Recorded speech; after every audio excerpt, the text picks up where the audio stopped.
आप देख रहे हैं इंडिया टाउन न्यूज, भारत की बात, एक साल बेमिसाल। नमस्कार, आप देख रहे हैं इंडिया टाउन न्यूज और मैं हूं आपके साथ कमर गौस। आज के नेशनल पॉलिटिक्स में हम बात करते हैं महाराष्ट्र में होने वाले विधानसभा चुनाव की। आपको बता दें कि महाराष्ट्र विधानसभा चुनाव की सियासी बिसात बिछ गई। एकनाथ शिंदे की अगुवाई वाली बीजेपी, शिवसेना, एनसीपी गठबंधन अपना सियासी दबदबा बनाए रखने में जुटी है, जबकि कांग्रेस, शिवसेना, यूबीटी, एनसीपी-एस गठबंधन सत्ता में वापसी के लिए बेताब है। ऐसे में कई छोटे दल भी किंग मेकर बनने की कवायद में, जिसमें असदुद्दीन ओवैसी से लेकर सपा जैसे प्रमुख दल भी शामिल है। सपा और ओवैसी की नज़र मुस्लिम वोट बैंक पर, जिसके चलते महाविकास अघाड़ी की सियासी चुनौती बढ़ सकती है। ऐसे में अब देखना है कि मुस्लिम समुदाय के लोग किसके साथ खड़े नजर आते हैं।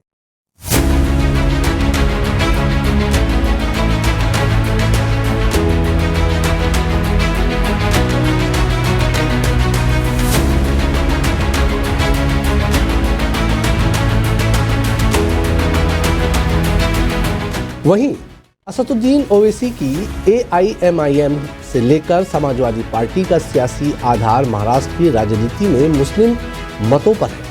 ओवैसी व सपा मुस्लिम वोटों के सहारे ही अपना खाता खोलने में अभी तक महाराष्ट्र में कामयाब रही है। इसलिए दोनों ही पार्टियों की नज़र मुस्लिम वोटों के दम पर किंग मेकर बनने की है। इसके चलते ही सपा और ओवैसी दोनों ही कांग्रेस के नेतृत्व वाले इंडिया गठबंधन के तहत महाराष्ट्र का चुनाव लड़ना चाहते हैं। ओवैसी के लिए नो एंट्री का बोर्ड पहले ही लगा है, लेकिन सपा के साथ समझौते का रास्ता निकल सकता है।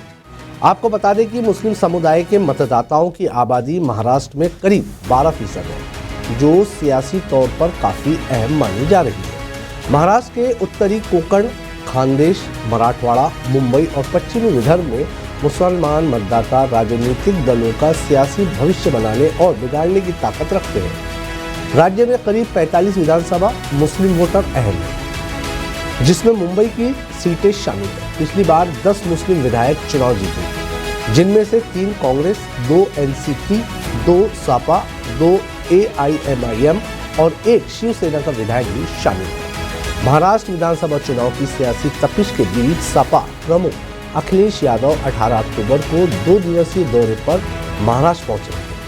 अखिलेश यादव 18 अक्टूबर को मालेगांव में एक जनसभा को संबोधित करेंगे। इसके बाद दूसरे दिन 19 अक्टूबर को धुले में एक सियासी कार्यक्रम में शिरकत करेंगे। मिशन महाराष्ट्र के तहत अखिलेश यादव का दौरा मुस्लिम बहुल इलाकों में रखा गया है, जिससे उनकी सियासत को बखूबी तौर पर समझा जा सकता है। सपा का महाराष्ट्र में सबसे अच्छा प्रदर्शन 2009 में था, जब उसने 4 सीटें जीती थी, लेकिन 2014 में ये संख्या घटकर 1 रह गई और 2019 में 2 विधायक ही जीत सके।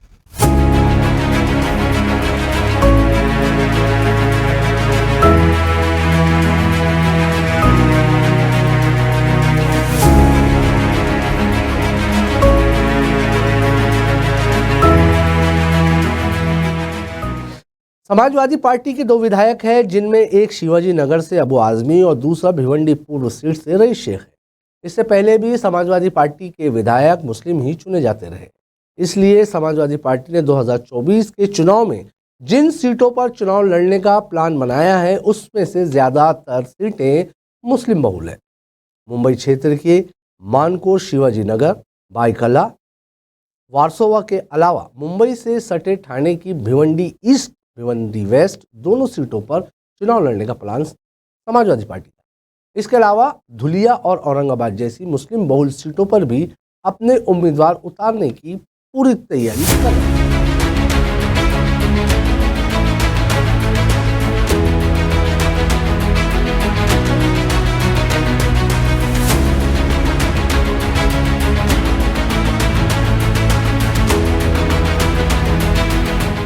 महाराष्ट्र समाजवादी पार्टी के अध्यक्ष अबू आसिम आजमी ने महाविकास अघाड़ी गठबंधन के साथ बिना सीट शेयरिंग के सपा उम्मीदवार के चुनाव लड़ने की घोषणा शुरू कर दी है। मुंबई की 3 सीटों के साथ भिवंडी की दोनों सीटों से प्रत्याशी उतारने का ऐलान किया गया है। समाजवादी पार्टी की नज़र महाराष्ट्र की मुस्लिम बहुल सीटों पर है, जिसके लिए अखिलेश यादव खुद सियासी रण में उतर रहे हैं। अखिलेश यादव सीटों को लेकर कांग्रेस के नेतृत्व वाली इंडिया गठबंधन पर दबाव बनाने की रणनीति के तहत ही महाराष्ट्र का दौरा कर रहे हैं। अखिलेश यादव का कार्यक्रम जिस मुस्लिम बहुल मालेगांव और धुले इलाके में रखा गया है, इन दोनों ही जगहों पर असदुद्दीन ओवैसी की अगुवाई वाली AIMIM की गहरी पैठ है। 2019 के विधानसभा चुनाव में मालेगांव सेंट्रल और धुले सिटी विधानसभा सीट जीतकर ओवैसी की पार्टी ने सबको चौंका दिया था। इसके बाद 2019 के लोकसभा चुनाव में ओवैसी की पार्टी औरंगाबाद सीट जीतने में कामयाब रही और 2019 के विधानसभा चुनाव में सिर्फ एक सीट ही उसे मिली थी।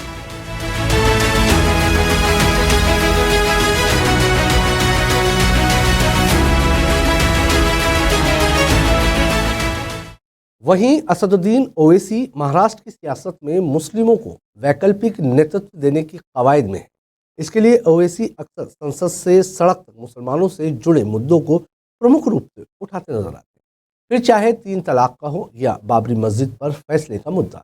यही नहीं, CAA से लेकर वक्फ तक के मुद्दों पर आवाज उठाने से पीछे नहीं हटे। वो अक्सर दूसरे नेताओं की तुलना में बेहतर तर्क देते हैं और बेबाकी से बोलते हैं। मुस्लिम प्रतिनिधित्व को लेकर मुस्लिम समुदाय के बीच अपनी पैठ जमाना चाहते हैं और महाराष्ट्र में यही एजेंडा सेट कर रहे हैं ताकि मुसलमानों के बीच अपनी पैठ मजबूती से बना सके।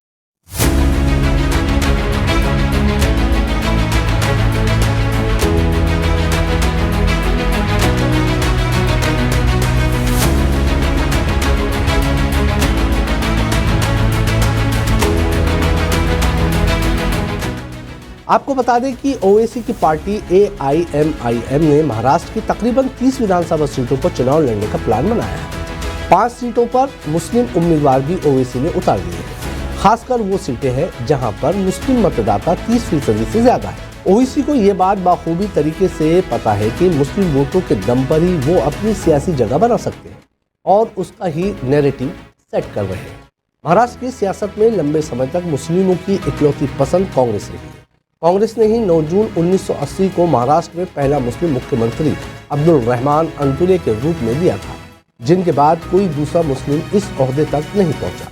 कांग्रेस और NCP को मुस्लिम मतदाताओं के लिए स्वाभाविक पसंद माना जाता है। मुस्लिम बीजेपी के परंपरागत वोटर नहीं रहे, भले ही मुसलमानों ने परंपरागत रूप से कांग्रेस NCP को वोट दिया है। उद्धव ठाकरे के भारतीय जनता पार्टी से अलग होकर विपक्षी गठबंधन में आने के चलते मुसलमानों का विश्वास बढ़ा है। हालांकि मुस्लिम समुदाय कांग्रेस, बीजेपी, NCP से खुद को अलग करने की कोशिश भी कर रहा है। कांग्रेस NCP के साथ राजनीतिक संतोष और मोहभंग की बढ़ती भावना की वजह से मुसलमानों को आगामी चुनाव में राजनीतिक विकल्प के रूप में ऑल इंडिया मजलिस-ए-इत्तेहादुल मुस्लिमीन, वंचित बहुजन आघाड़ी और समाजवादी पार्टी की ओर झुकते देखा गया है।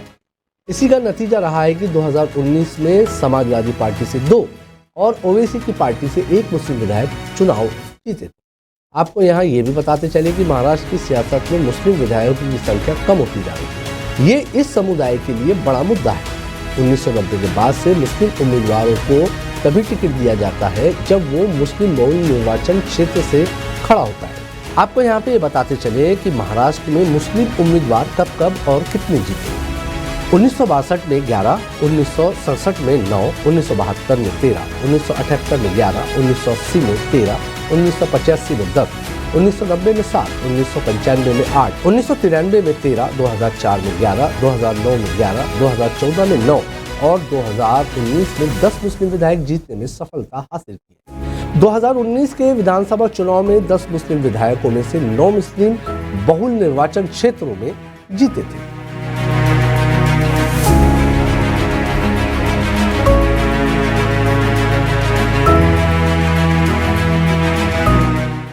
ओवैसी और समाजवादी पार्टी की सियासी एंट्री से कांग्रेस और NCP की टेंशन बढ़ सकती है। महाराष्ट्र की सियासत में सबसे ज्यादा मुसलमानों को चुनावी मैदान में उतारने का काम भी कांग्रेस पार्टी ही करती थी। भारतीय जनता पार्टी के साथ मिलकर राज्य में सरकार चला रहे मुख्यमंत्री एकनाथ शिंदे और NCP प्रमुख अजित पवार की नज़र भी मुस्लिम वोट बैंक पर टिकी हुई।